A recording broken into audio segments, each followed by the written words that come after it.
Welcome to Daily Buzz News. Bloodshed in Cape Town. 30 killings in 3 days shock the city.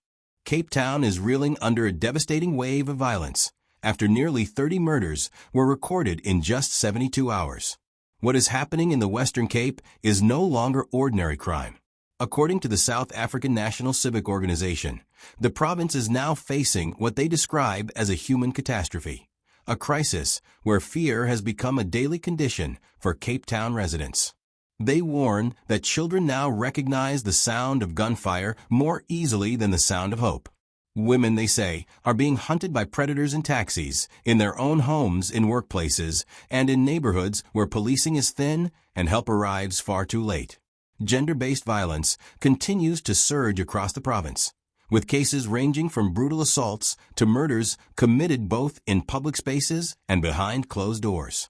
At the same time, children are being recruited into gangs, abducted, sexually violated, or caught in crossfire while simply walking to school. The organization says the Western Cape is dealing with every possible category of violent crime at the same time. Mass shootings, paid youth assassins, extortion rackets, rural farm robberies, and a rising tide of drug-linked killings. Illegal firearms are driving much of this carnage. Parliamentary reports reveal that 193 illegal weapons have been recovered from crime scenes, including AK-47 rifles traced back to Namibia.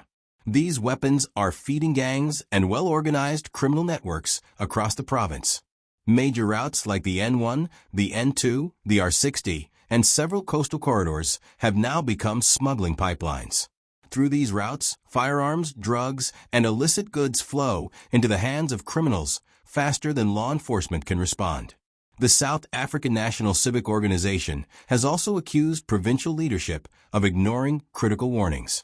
A police ombudsman report delivered to the Premier in November 2022 was kept from the public for nearly 3 years. They describe this silence as political negligence that has cost countless lives. As violence escalates, communities are taking desperate measures to protect themselves. Some residents are forming their own neighborhood patrols. Others are sleeping in shifts, keeping watch through the night. Many have armed themselves with makeshift weapons, and in the most desperate cases, families are negotiating directly with extortionists simply to survive. Cape Town is now at a crossroads. With almost 30 murders in just 72 hours, civil society organizations are urging both provincial and national government to act immediately before the city sinks even deeper into lawlessness and fear. Thanks for watching.